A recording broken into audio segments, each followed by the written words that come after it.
Hello students, good morning. Today we will discuss about next examples of algebra. Example number 3. The set of all positive rational numbers under the composition defined by a star b is equals to ab by 2 form an infinite abelian group. इसमें बेटा हमें binary operation जो दिया हुआ है वो एक special define करके दिया है. अगर हम a और b पे बाइनरी ऑपरेशन लगाएं तो आंसर हमारे पास रिजल्ट आता है ए बी बाई 2.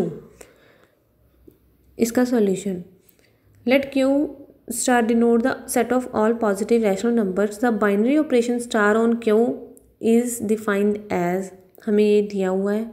हमने इसमें 4 प्रॉपर्टीज होल्ड करवानी है. उसके बाद हमने इसको शो करवाना है इनफाइनाइट एबिलियन ग्रुप. जो रैशनल पॉजिटिव रैशनल नंबर्स है वैसे ही हमारे पास इनफाइनाइट है. अगर ये सेट इनफाइनाइट है तो ये ग्रुप भी इनफाइनाइट ही होगा अगर हम इसको शो कर दें. तो इसको एबिलियन शो करना है तो इसके लिए हम कम्यूटेटिव भी होल्ड करवाएंगे. फर्स्ट है क्लोजर प्रॉपर्टी.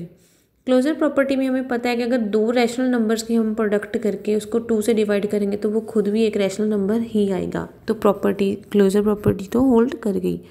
एसोसिएटिविटी, इसको हम डिफाइन करेंगे. एसोसिएटिविटी को पहले हमने लेफ्ट हैंड साइड को सॉल्व किया. A star B star C, A B पे लगाया, ए बी बाई 2 हो गया, स्टार सी साथ में वैसे ही है. तो अब सी से लगाएंगे तो इनकी दोनों की multiply divided by 2, A B by 2 into C divided by 2. ये हमारे पास बन गया ए बी सी बाई 4. अब इनको अलग अलग कर लो. बी सी को एक साथ कर लो क्योंकि हमने राइट हैंड साइड में बी सी पे पहले ऑपरेट करवाना था. अगर हम बी सी को अलग करेंगे तो ये हमारे पास ये कंडीशन बनती है. ये वाला हमारे पास बन गया बी स्टार सी, तो ये बन गया ए स्टार बी स्टार सी. तो एसोसिएटिव भी होल्ड कर गई. Next existence of identity. Identity में क्या होता है बेटा, हमें मान लो हमारे पास आइडेंटिटी एग्जिस्ट करती है तो इसके लिए ये एग्जिस्टेंस होगी E star A is equals to A star E. E star A का मीनिंग क्या हुआ, कॉम्पोजिशन हमें दी हुई थी क्वेश्चन में. तो E A by 2 is equals to A E by 2. पहले 2 वाले स्टेप्स को ले लो, इनको सॉल्व करके ई की वैल्यू निकाल लो. नेक्स्ट देखो, E A by 2 minus A is equals to 0. That implies यहाँ से ई की वैल्यू कितनी आ गई 2. तो 2 is the identity of the हमारा सेट क्यू. नेक्स्ट हमारे पास है एग्जिस्टेंस ऑफ इनवर्स. इन्वर्स निकालने के लिए हमारे पास कंडीशन क्या होती है, A star B is equals to E is equals to B star A. इस पर ऑपरेशन अप्लाई किया. A B by 2 is equals to, identity हमने ऊपर निकाली थी, ई की वैल्यू कितनी आई थी हमारे पास 2 आई थी, तो हम उसी को लिख देंगे is equals to B A by 2. यहाँ से ए बी की वैल्यू आ गई 4 बाई ए. तो 4 बाई ए क्या हुआ, इस ग्रुप का इन्वर्स हो गया. 4 प्रॉपर्टीज होल्ड कर गई तो ये हमारे पास रैशनल नंबर्स का, पॉजिटिव रैशनल नंबर्स का सेट था जो ग्रुप तो बन गया. अब उसको शो करवाना है एबिलियन. एबिलियन शो करवाने के लिए हम उसको पे कम्यूटेटिव प्रॉपर्टी होल्ड करवाएंगे. ए स्टार बी क्या होगा, A B by 2. A B चाहे 2 को 3 से मल्टीप्लाई कर लो, चाहे 3 को 2 से, आंसर सेम आएगा. तो ए बी को आप क्या लिख सकते हो, बी ए बाई 2. तो ये बन गया बी स्टार ए. कम्यूटेटिव प्रॉपर्टी भी होल्ड कर गई. सो पॉजिटिव रैशनल नंबर्स थे वो इनफाइनाइट थे, तो ये हमारा ग्रुप भी क्या होगा, infinite abelian group. Next example number 4. Let M be an arbitrary but a fixed non zero integer, then the set G M A of all integral multiple of M is an infinite abelian group with respect to ordinary addition of integers. यहाँ पे हमारे पास binary operation तो addition है, उसको हमने apply कैसे करना है. ग्रुप के एलिमेंट्स है जो उस फॉर्म में है, एम ए इस फॉर्म में हमें दिए हुए हैं, ठीक है. तो हम ग्रुप को डिफाइन करते हैं. अगर एम ए में है, अगर हम बाइनरी ऑपरेशन लगाएं इसमें तो 2 एलिमेंट्स लेंगे. तो 2, एक होगा एम ए, दूसरा होगा एम ए प्लस बी. तो हमारे पास एलिमेंट्स कुछ इस फॉर्म में होंगे. इसको हमने शो करवाना है, ये इनफाइनाइट एबिलियन ग्रुप है. फर्स्ट क्लोजर प्रॉपर्टी होल्ड करवाएंगे. क्लोजर प्रॉपर्टी में अगर 2 इंटीजर्स का सम लिया, M of A plus B, ये भी तो उसी फॉर्म में आ गया, एम ए की फॉर्म में आ गया ना. तो ये क्या ग्रुप में से ही डिफाइन होगा. नेक्स्ट हमारे पास है एसोसिएटिविटी. इसमें हम 3 एलिमेंट्स लेते हैं. एक ले लिया एम ए, दूसरा एम बी, तीसरा एम सी. तीनों पे ऑपरेशन अप्लाई किया, X plus Y plus Z, M A plus M B plus M C. M common निकाल लिया, A plus B plus M C. M फिर कॉमन निकाला, A plus B plus C. तो हमारे पास ये वाला स्टेप बन गया। नेक्स्ट बी और सी के साथ एम को बाद में पीछे अप्लाई कर दिया, फिर वो इस फॉर्म में आ गया, हमारे पास एसोसिएटिव भी होल्ड कर गई। नेक्स्ट है हमारे पास आइडेंटिटी। आइडेंटिटी में क्या है, अगर आपको आइडेंटिटी नहीं निकालनी आती तो जो होती है ना एक कंडीशन, उसको लेके चल लिया करो, इससे ई की वैल्यू निकाल लिया करो। अगर हमारे पास आइडेंटिटी एग्जिस्ट करती है तो क्या होगा, X plus E is equals to X is equals to E plus X. तो पहले दो स्टेप्स को सॉल्व कर लो। हमारे पास एक्स की वैल्यू हम अभी लेके चले थे, क्या होती है M A plus E is equals to M A is equals to E plus M A. पहले दो स्टेप्स को सॉल्व किया, M A plus E is equals to M A, तो एम ए से एम ए तो कैंसिल हो जाएगा, तो हमारे पास क्या बचा, E is equals to zero. तो E is equals to zero is the identity of the set G. Next हमारे पास इन्वर्स। इन्वर्स के लिए हमारे पास कंडीशन क्या होती है कि दो नंबर्स को ऐसे ऑपरेट करवाना है कि उनका आंसर क्या है, आइडेंटिटी। आइडेंटिटी हमने ऊपर निकाली, ज़ीरो है। एक्स और वाई ले लिए, M A plus M B is equals to zero is equals to M B plus M A. तो यहाँ से एम कॉमन लिया, A plus B is equals to zero. तो हमारे पास एम तो कोई ज़ीरो हो नहीं सकता, तो हमारे पास क्या होगा, A plus B is equals to zero, तो B is equals to minus of A. तो हमारे पास बी की वैल्यू माइनस ए के इक्वल आ गई, तो ये इसका इन्वर्स होगा। तो वाई की वैल्यू क्या थी, एम बी, तो इसका इन्वर्स क्या होगा, minus of M of A. Inverse भी एग्जिस्ट कर गया, तो हमारा ये सेट जो था वो ग्रुप बन गया। अब उसको एबिलियन शो करवाना है, उसके लिए हम कम्यूटेटिव होल्ड करवाएंगे। कम्यूटेटिव है हमारे पास एक्स प्लस वाई की एक्स की वैल्यू एम ए, उसकी एम बी, एम कॉमन निकाला, ए प्लस बी, इनका रिवर्स कर दिया, ए प्लस बी कर लो चाहे बी प्लस ए कर लो, आंसर सेम होगा।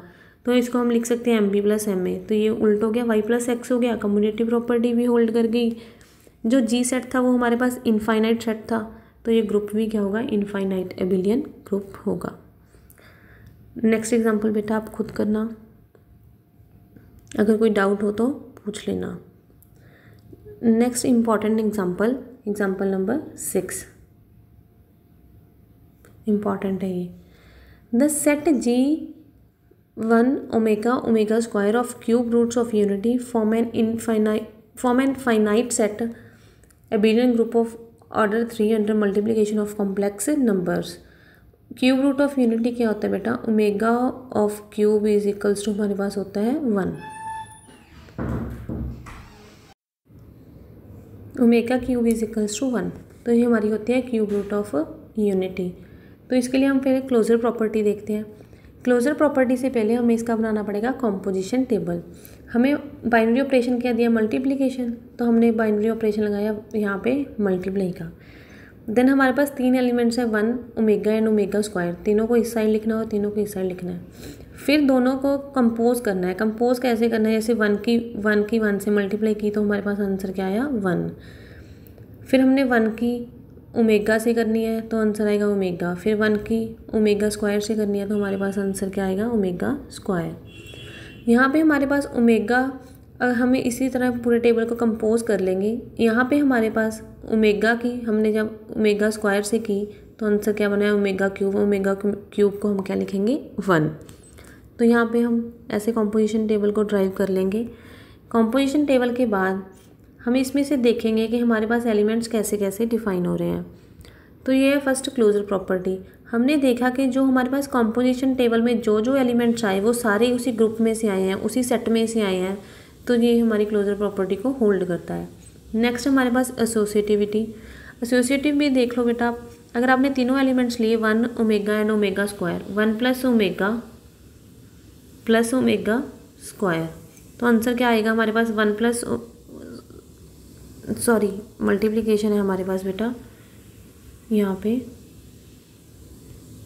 जैसे हम लेंगे 1 मल्टीप्लाई ओमेगा स्क्वायर, तो 1 को ओमेगा से मल्टीप्लाई की ओमेगा को ओमेगा स्क्वायर से की ओमेगा क्यूब का आंसर होता है 1।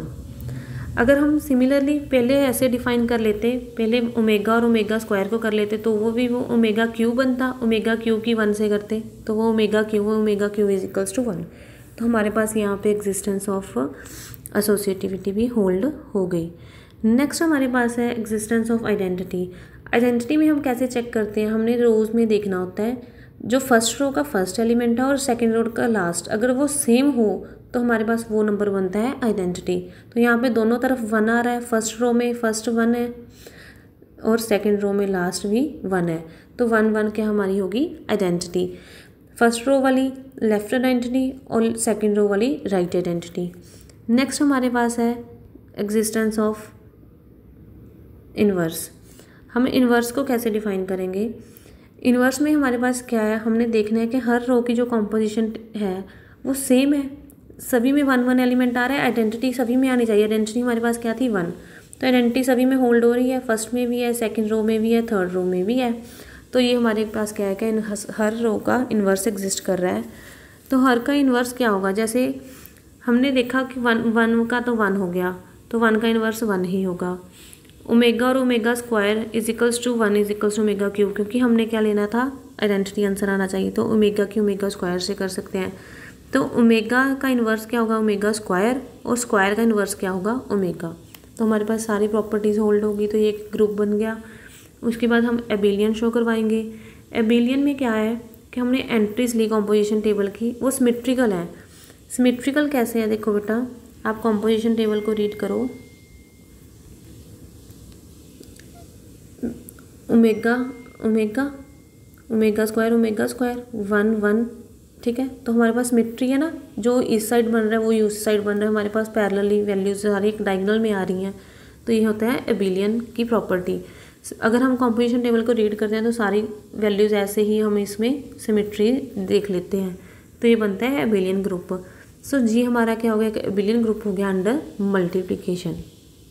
थैंक यू बेटा। नेक्स्ट एग्जाम्पल्स आप कर लेना और जो डाउट हो वो डिस्कस कर लेना। बाय।